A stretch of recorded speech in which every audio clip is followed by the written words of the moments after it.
में बढ़ती बेरोजगारी एक बड़ी समस्या है। कौशल विकास इस मामले में एक नए हथियार के रूप में सामने आया है। हरियाणा में कौशल विकास के लिए एक श्री विश्वकर्मा कौशल यूनिवर्सिटी की स्थापना की गई थी। इस यूनिवर्सिटी की स्थापना से बेरोजगारी की दर को रोकने में, रोजगार बढ़ाने में कितना योगदान मिला है, इसी मुद्दे पर आज हम बातचीत करेंगे।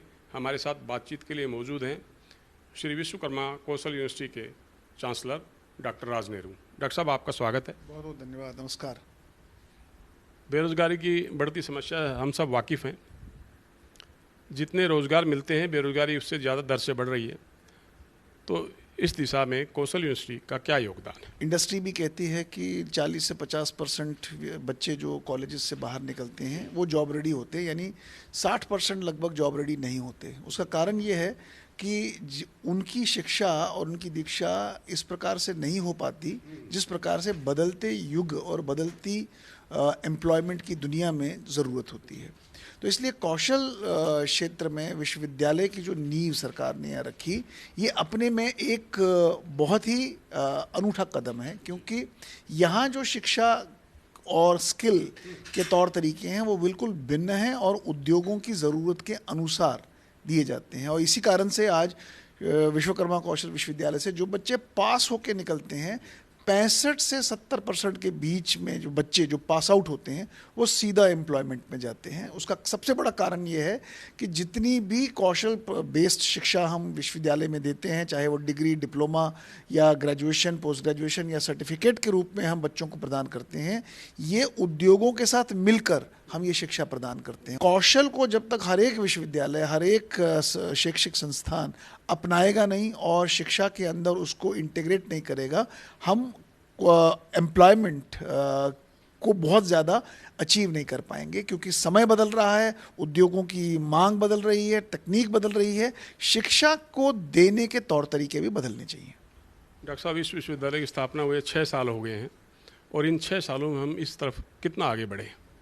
पिछले 6 वर्षों में इस विश्वविद्यालय ने जो सबसे बहुमूल्य और सबसे महत्वपूर्ण कदम उठाए, वो पहला कदम तो ये था कि जितने भी प्रोग्राम आज विश्वविद्यालय चलाती है, ये सारे के सारे प्रोग्राम, चाहे डिप्लोमा, सर्टिफिकेशन, डिग्री, कोई भी प्रोग्राम हम चलाते हों, ये सारे प्रोग्राम आज के उद्योगों के अंदर, मार्केट के अंदर जो जॉब रोल्स हैं, उन जॉब रोल्स के आधार पर ये प्रोग्राम बनाए गए। यानी करिकुलम जो बनता है ये उद्योग के साथ मिलकर बनाया जाता है। Earn while you learn kind का मॉडल बन जाता है, जिसका परिणाम ये निकलता है कि बच्चे सेल्फ सस्टेनेबल हो जाते हैं, बच्चे फाइनेंशियल मैनेजमेंट को अच्छी तरह समझते हैं, उद्योगों में काम करते हैं, उद्योगों के अनुरूप काम करते हैं, उद्योगों की मांग के अनुसार काम करते हैं। तो जैसे ही वो यहाँ से डिग्री, डिप्लोमा करके निकलते हैं, वो उद्योग की मांग के अनुसार तैयार हुए होते हैं।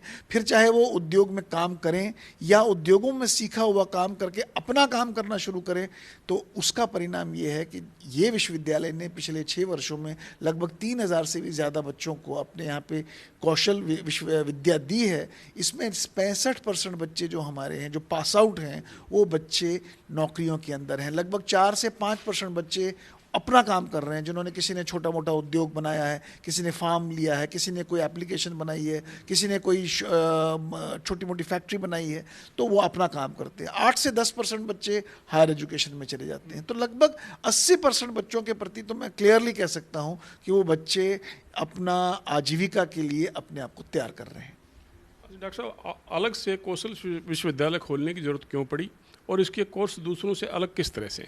देखिए, बहुत सारे विश्वविद्यालय जो पहले के बने हुए हैं, उन विश्वविद्यालयों में वही कन्वेंशनल मेथड से, कन्वेंशनल मॉडल की शिक्षा दी जा रही है। आप भारत के अंदर पिछले 8 वर्षों का जो डेटा कह रहा है, जिसमें इंडिया स्किल्स रिपोर्ट हर वर्ष निकलती है, इस साल भी निकली है, वो स्किल्स रिपोर्ट प्रतिवर्ष हमें ये कहती है कि जो इंडस्ट्री है वो कहती है कि 40% बच्चे ही जो कॉलेजों से निकलते हैं वो जॉब रेडी हैं। कारण ये है कि हमारी यूनिवर्सिटियां बन तो गई, लेकिन वो अभी भी कन्वेंशनल मेथड में काम कर रही हैं। यानी जो आज से 15 साल, 10 साल पहले उद्योग की मांग थी, वो आज भी उसी मांग को पूरा करने में लगे हैं, जबकि उद्योग 20 साल आगे निकल चुका है। तो जब तक उद्योगों और समय और टेक्नोलॉजी और बदलाव के साथ विश्वविद्यालय नहीं बदलेंगे, तब तक हम अपने बच्चों को भविष्य में एक अच्छी राह नहीं दिखा पाएंगे। इसलिए कौशल विश्वविद्यालय का बनना ये ज़रूरी है, इसलिए भी था क्योंकि यहाँ नई सोच, नया तरीका, नए मेथड, नए एक्सपेरिमेंट, नया प्रोसेस, नई टीचिंग, नए उद्योग, ये सब जोड़ने का हमें अवसर मिला। और मैं खुद क्योंकि उद्योग में रह चुका हूँ पिछले 25 साल, तो मुझे उद्योगों का एक्सपेरिमेंट इस विश्वविद्यालय में लाने का अवसर मिला, उद्योगों को जोड़ने का अवसर मिला। और ये सारे मॉडल जो आज हमने विश्वविद्यालय में खड़े किए हैं, ये हमें लीग से हटकर का मॉडल बनाते हैं। जैसे जर्मनी में आज हम देखते हैं कि अप्रेंटिसशिप इंटीग्रेटेड काम होता है, वर्क इंटीग्रेटेड काम होता है, तो ड्यूअल मॉडल ऑफ सर्टिफिकेशन होती है। ये विश्वविद्यालय इसी प्रकार की अपनी लोकल रिक्वायरमेंट, जो डोमेस्टिक रिक्वायरमेंट्स हैं, उसे जो भारत के मूल सिद्धांतों के आधार पर जो हमारे को परिवर्तन चाहिए, उस परिवर्तन को लाने में इस विश्वविद्यालय की एक अहम भूमिका है। और वो भूमिका भी बड़ी अलग है। उसके लिए टीचर्स का प्रशिक्षण अलग है, हमारा अंदर का इकोसिस्टम अलग है, हमारा इंफ्रास्ट्रक्चर अलग है, हमारी रिलेशनशिप विद इंडस्ट्रीज अलग है, हमारा जो एकेडमिक मॉडल है वो अलग है। तो ये हमें बाहर के दृष्टिकोण से बिल्कुल भिन्न दिखता है। मेरा मानना ये है, हर विश्वविद्यालय को स्किल यूनिवर्सिटी होना चाहिए। आने वाले दिनों में ऐसा नहीं है कि कोई विश्वविद्यालय स्किल यूनिवर्सिटी नहीं बन सकता, हर एक विश्वविद्यालय स्किल यूनिवर्सिटी हो सकता है। अगर वो स्किल यूनिवर्सिटी अपने आप को उस मॉडल पे लाए तो स्किल यूनिवर्सिटी की ज़रूरत नहीं पड़ेगी। डॉक्टर साहब, कौशल विश्वविद्यालय का नारा है सीखो, कमाओ और अपनी पहचान बनाओ, तो ये नारा कितना सार्थक रहा है आपके हिसाब से? शिक्षा के साथ साथ, यानी लर्निंग के साथ साथ ट्रेनिंग का देना बहुत ज़रूरी है। अगर लर्निंग और ट्रेनिंग दोनों इकट्ठे इंटीग्रेट नहीं की जाएं तो हम बच्चे को आधुनिक तरीकों से, आधुनिक रिक्वायरमेंट्स में पारंगत नहीं कर सकते। अब मान लीजिए किसी को फुटबॉल खेलना है, किसी को हॉकी खेलना है, किसी को कोई गेम खेलनी है। जब वो कैंप में जाता है तो वहाँ कैंप में जाके वो क्या करता है? लाइब्रेरी में तो नहीं बैठता ना, वो जाके फील्ड में जाता है, फील्ड में एक्टिविटी करता है, वहाँ गिरता भी है, उठता भी है, गिरता भी है, उठता भी है, तब जाके वो कुछ सीखता है। इसी तरह से कौशल विश्वविद्यालय ने भी इसी मूल मंत्र को पकड़ा कि जब तक आप अप्लाई नहीं करोगे जो क्लास में आप सीख रहे हो, आप अपने जीवन को आधुनिक तरीके के लिए तैयार नहीं कर सकते।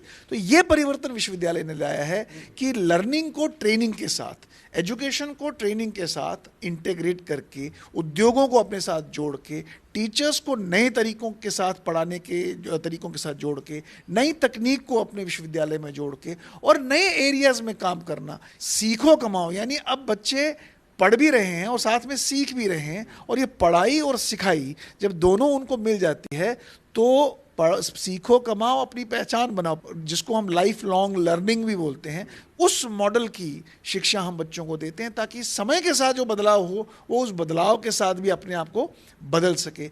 ये है इस विश्वविद्यालय का मूल मंत्र। डॉक्टर साहब, कौशल यूनिवर्सिटी का ऑन द जॉब ट्रेनिंग का कंसेप्ट रहा है, ये कंसेप्ट कितना सार्थक है आपके हिसाब से? देखिए, ऑन द जॉब ट्रेनिंग का जो कॉन्सेप्ट है, ये कोई आज का कॉन्सेप्ट नहीं है, ये गुरुकुलों का कॉन्सेप्ट रहा है। गुरुकुलों में भी जब बच्चे गुरुकुल में आते थे तो उन्हें बाजार भिक्षा के लिए भेजा जाता था, उन्हें गाय भैंसों को चराने के लिए भेजा जाता था, जंगल में लकड़ियाँ चुनाने को भेजा जाता था, खेतों में काम करने को भेजा जाता था। Applied learning, on the job training, practical learning बड़ा पुराना कॉन्सेप्ट है और ये बड़ा सार्थक कॉन्सेप्ट है। जब बच्चे अपने हाथ से कोई काम करते हैं तो उनके कॉग्निटिव स्किल्स यानी थिंकिंग स्किल्स और मोटर स्किल्स यानी हाथ से काम करने वाले स्किल्स, दोनों में कोऑर्डिनेशन बैठती है। बच्चे में एक चैलेंज को एक्सेप्ट करने की क्षमता बढ़ जाती है। तो ऐसे बच्चे को जब आप खुला छोड़ देते हो, वो अपने जीवन में कुछ न कुछ अच्छा ही करेगा। उसकी सार्थकता ये होगी, वो हर परिस्थिति में अपने आप को विक्टिम नहीं देखेगा, वो अपने आप को एक विनर की तरह देखने का प्रयास करेगा। और हमारे विश्वविद्यालय का उद्देश्य यही है। आपको पहले वर्ष में नौकरी मिले ना मिले, लेकिन आप हार नहीं मानोगे क्योंकि आपने कुछ सीखा है, आप उसको कहीं ना कहीं और अप्लाई करने का प्रयास करोगे। पीएचडी का आउटकम भी किसी इकोनॉमिक इम्पैक्ट या कोई सोशल इम्पैक्ट को क्रिएट करने का होना चाहिए। रिसर्च से अगर समाज में कोई परिवर्तन नहीं आता, अगर व्यवसाय में कोई परिवर्तन नहीं आता, अगर इकोनॉमी में कोई परिवर्तन नहीं आता, तो उस रिसर्च का कोई फायदा नहीं है। तो इसलिए हमारा विश्वविद्यालय 9वीं कक्षा से लेके पीएचडी तक जितने भी प्रोग्राम्स की मॉडलिंग करने में लगा हुआ है, उसका परिणाम एक ही है कि आउटकम से लिंक होना चाहिए। डॉक्टर साहब, हरियाणा में ये पहली स्किल यूनिवर्सिटी है, तो इस नए मॉडल को विकसित करना आपके लिए कितना चुनौतीपूर्ण था? चुनौतीपूर्ण था भी और चुनौतीपूर्ण अभी भी है, क्योंकि ये चुनौती अंत होने वाली नहीं है। चुनौतियाँ विभिन्न प्रकार की थी। जब मैं कॉरपोरेट से आया था, सबसे बड़ी चुनौती थी कि आप एक कंफर्ट के एरिया को छोड़ के एक डिस्कम्फर्ट में आए हो, जहाँ पे हर चीज़ को आपको स्क्रैच से शुरू करना है। अब हर चीज़ को स्क्रैच से शुरू करना, आप भी जानते हो, सरकारी तंत्र के अंदर हर चीज़ को स्क्रैच से शुरू करना और उसको सिरे चढ़ाना कितना मुश्किल होता है। कैसे आपको ब्यूरोक्रेसी के साथ काम करना है, कैसे आपको एडमिनिस्ट्रेशन के साथ काम करना है, कैसे आपको सरकार के साथ काम करना है, कैसे आपको लोकल लेवल पर जो हमारी पंचायतें हैं जिन्होंने हमें ज़मीन दी है उनके साथ काम करना। और सबसे बड़ी चुनौती तो ये है कि जब आप कंस्ट्रक्शन करते हैं उसमें ही अपनी सबसे बड़ी चुनौतियां होती हैं। तो और सबसे बड़ी चुनौती कंस्ट्रक्शन के साथ साथ जब आप शिक्षा जगत को खड़ा करना चाहते हो, कौशल जगत को, तो आज जो लोग शिक्षा हमारे विश्वविद्यालय में ज्वाइन भी कर रहे हैं वो भी तो उसी कन्वेंशनल मॉडल से आए हैं। तो उनको इस मॉडल के अनुरूप उनकी मानसिकता को बदलना वो भी अपने में एक चैलेंज है। उद्योग को अपने साथ जोड़ना ये भी अपने में एक चैलेंज है। अपनी यूनिवर्सिटी के लिए फाइनेंसेस को अरेंज करना ये भी अपने में एक चैलेंज है। डॉक्टर साहब, जो शिक्षा का परंपरागत ढांचा है हमारा, उसमें अब कोई ज़्यादा गुंजाइश बची नहीं है। क्या इसीलिए ये बदलाव ज़रूरी था? लर्निंग को जब आप आउटकम्स के साथ जोड़ते हो तो आप पर यह अनिवार्य होता है कि आउटकम्स डिफाइन करें। उस आउटकम में एक सबसे बड़ा जो क्रिटिकल डिफाइनिंग आउटकम है वो है लोगों को लाइवलीहुड के साथ जोड़ना, उनको एम्प्लॉयबल बनाना। तो अगर एम्प्लॉयबल और लाइवलीहुड के साथ जोड़ना है तो आपको शिक्षा में बदलाव तो लाना पड़ेगा। आपको वो आउटकम्स उन उद्योगों के साथ जोड़ने पड़ेंगे, मार्केट के साथ जोड़ने पड़ेंगे, तकनीक के साथ जोड़ने पड़ेंगे, ऑटोमेशन के साथ जोड़ने पड़ेंगे, सेल्फ एम्प्लॉयमेंट एंटरप्रेन्योरशिप के साथ जोड़ने पड़ेंगे। तो आपको समझना पड़ेगा कि उन क्षेत्रों में अगर आपको अपने बच्चों को सक्सेसफुल बनाना है तो रिवर्स इंजीनियरिंग क्या होगी विश्वविद्यालय के अंदर।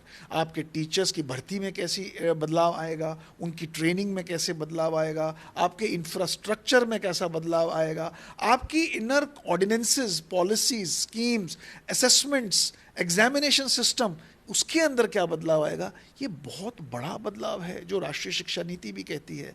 लेकिन जब तक आप उन बदलावों को नहीं लाओगे, आप परंपरागत जो कन्वेंशनल इंस्टीट्यूशंस हैं आप उनके चुंगल से बाहर नहीं आ पाओगे। उसके लिए लीडरशिप चाहिए, विजन चाहिए, रिस्क टेकिंग चाहिए और परसिस्टेंस चाहिए कि हमें निरंतर उसके प्रति सब लोगों को जोड़कर आगे बढ़ने की एक कोशिश करनी पड़ेगी। अक्सर देखा गया है कि 70% युवा उच्च शिक्षा हासिल करने से पहले ही पढ़ाई छोड़ देते हैं। इसका क्या इलाज? शिक्षा कंप्लीट करने से पहले अपनी शिक्षा छोड़ देते हैं, उनके बहुत सारे कारण होते हैं। कुछ कारण तो पारिवारिक कारण होते हैं, क्योंकि परिवार के अंदर प्रेशर होता है बच्चे के ऊपर से अपनी फाइनेंसेस को मैनेज करने का, इसलिए बहुत सारे बच्चे जल्दी निकल जाते हैं। कुछ कारण ऐसे हैं जो सिस्टमिक हैं, क्योंकि जिस शिक्षा प्रणाली से वो बच्चा पढ़ा होता है वो शिक्षा प्रणाली इतनी वीक होती है कि जैसे जैसे वो आगे कॉम्प्लेक्सिटी ऑफ एजुकेशन में जाता है वो उसको हैंडल नहीं कर पाता, और जब वो उसको हैंडल नहीं कर पाता वो एग्जिट कर जाता है। इसके अलावा सामाजिक परिस्थितियां भी कुछ ऐसी होती हैं जिनके कारण से बच्चे का जो डायरेक्शन है वो गलत संगत में निकल जाता है और एक समय ऐसा आता है वो छोड़ देता है।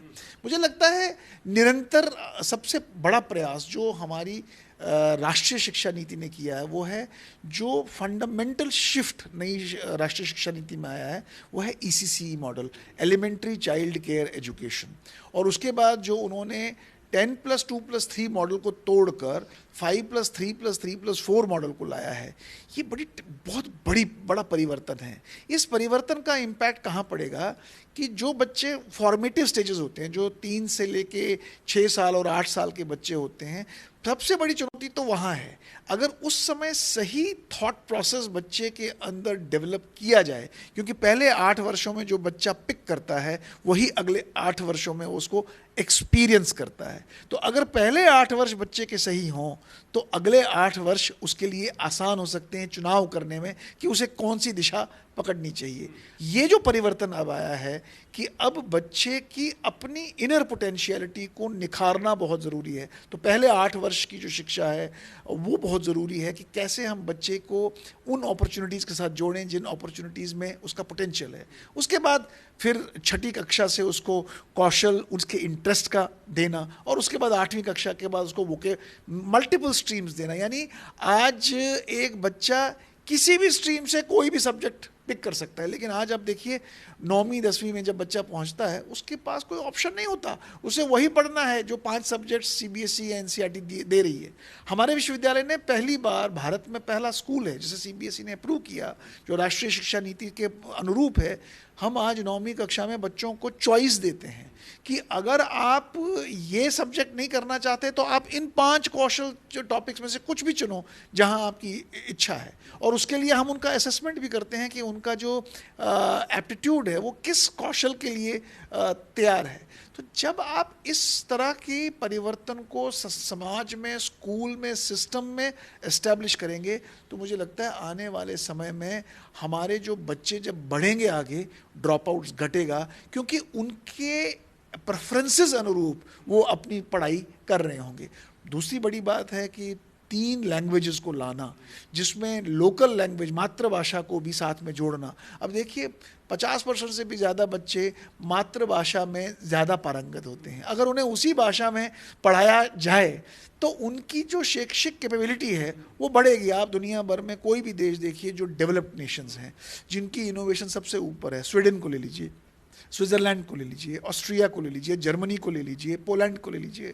ये वो देश हैं जहाँ पे देश अपनी मातृभाषा में बच्चों को शिक्षा देता है, और ये वो देश हैं जिन्हें डेवलप्ड नेशन कहा जाता है, जो इनोवेशन में सबसे ऊपर हैं। कारण क्योंकि आप जब अपनी मातृभाषा में कुछ सीखते हैं, कुछ समझते हैं, तो आपकी थॉट प्रोसेस भी बड़ी तेज़ रिस्पॉन्ड करती है। हमारी निचली स्तर की शिक्षा स्ट्रेंथन होगी, बच्चों को उनकी प्रेफरेंस के अनुरूप शिक्षा मिलेगी, तो बच्चे जब आगे बढ़ेंगे वो ड्रॉप आउट होना कम पसंद करेंगे बनिस्बत की वो अपने इच्छा अनुसार अपनी आगे की पढ़ाई चूज करेंगे। आखिरी सवाल, इन दिनों जो बच्चे अपना करियर बनाने में लगे हुए हैं उनको डॉक्टर साहब आप क्या सलाह देना चाहेंगे? कैरियर अगर आप अपनी इच्छा से चूज कर रहे हो तो आपको ये देखना चाहिए कि जो कोर्सेज आज कोई इंस्टीट्यूशन ऑफर कर रहा है उस कोर्स के करिकुलम के अंदर क्या है, उस करिकुलम में क्या आप जिस चीज़ में अपनी एडवांसमेंट करना चाहते हैं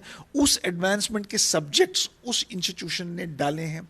उसके बाद बच्चे को ये भी देखना चाहिए कि क्या इस विश्वविद्यालय के जो कोर्सेज हैं उसमें अप्लाइड मॉडल को इम्प्लीमेंट किया गया है। उसे ये भी समझना चाहिए कि उस इंस्टीट्यूशन से जो बच्चे पढ़ के निकल रहे हैं उनसे उनको संपर्क करना चाहिए कि यहाँ पढ़ाई के तौर तरीके कैसे हैं, उस इंस्टीट्यूशन ने पेटेंट्स कैसे किए हैं, उस इंस्टीट्यूशन ने कितने रिसर्च पेपर्स दिए हैं, उस इंस्टीट्यूशन की रेटिंग रैंकिंग क्या है, उस इंस्टीट्यूशन के साथ कितने उद्योग जुड़े हैं, उस इंस्टीट्यूशन के अंदर किस प्रकार की टीचिंग कैपेबिलिटी है, किस प्रकार की फ्लेक्सिबिलिटी है, किस प्रकार की इनोवेशन है। इन चीज़ों के बारे में बच्चे को अपना कोर्स चुनने से पहले इन चीज़ों के बारे में जानना बहुत ज़रूरी है। और साथ साथ में बच्चे को ये अगर समझ है काउंसलिंग में कि वो किस करियर को, किस जॉब को आगे पकड़ना चाहता है, तो वो चीज़ें अगर उसकी समझ में हैं तो इन चीज़ों को देखने के साथ साथ उसे ये अध्ययन होगा कि कोई अगर मान लीजिए आज बीसीए का प्रोग्राम ऑफर करता है या बीबीए का प्रोग्राम ऑफर करता है तो हर इंस्टीट्यूशन कुछ अलग अलग टॉपिक्स रखता है। तो मुझे ये देखना है कि मेरी प्रेफरेंस जिन एरियाज़ में है क्या उस कोर्स में वो टॉपिक है। सिंपली कोर्स के टाइटल को देख के ना जाएं, कोर्स के अंदर उसकी डिटेल्स को भी ध्यान से पढ़ें। तो ये चीज़ें एक स्टूडेंट को हेल्प करेंगी जब वो आने वाले दिनों में उस विश्वविद्यालय या उस कॉलेज में पढ़ने के लिए आगे बढ़ेगा, वही चीज़ सीखेगा जिसकी मार्केट में डिमांड होगी। शुक्रिया डॉक्टर साहब हमसे बातचीत करने के लिए। बहुत बहुत धन्यवाद, आपने अपना समय दिया और मुझे भी आज आपके सामने इन बातों को रखने का एक अवसर मिला। धन्यवाद। तो ये थे श्री विश्वकर्मा कौशल विश्वविद्यालय के कुलपति डॉक्टर राज नेहरू, जिन्होंने कौशल शिक्षा के मॉडल में अपनी एक नई विशेष पहचान बनाई है। उन्होंने हमारे सभी सवालों के बेबाकी से जवाब दिए। कैमरामैन अमित के साथ बलवंत तक्षक, पंजाब केसरी, चंडीगढ़।